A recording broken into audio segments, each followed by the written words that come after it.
চিকিৎসা করাতে এসে রোগী যখন হাসপাতালের শয্যায়, তখনই সেখানে তৈরি হলো রণক্ষেত্র।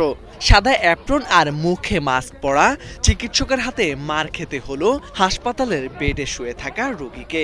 আর সেই দৃশ্যই এখন ভাইরাল নেট দুনিয়ায়।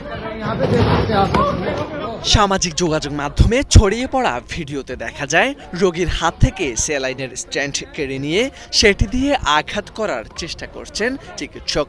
আতঙ্কের শয্যাতেই শুয়ে লাথি মারতে শুরু করেন রোগী। পরিস্থিতি সামলানোর বদলে অন্য এক চিকিৎসক রোগীর পা চেপে ধরেন। এরপর শয্যার পাশে দাঁড়িয়ে রোগীর মুখের কাছে পৌঁছে পরপর চড় মারতে দেখা যায় অভিযুক্ত চিকিৎসককে।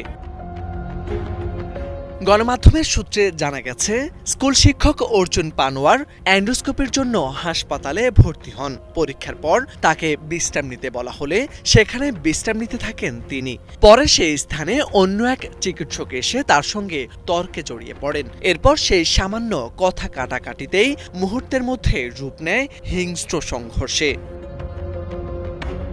22 ডিসেম্বর ভারতের হিমাচল প্রদেশের সিমলার ইন্দিরা গান্ধী মেডিকেল কলেজ ও হাসপাতালে এ ঘটনা ঘটে।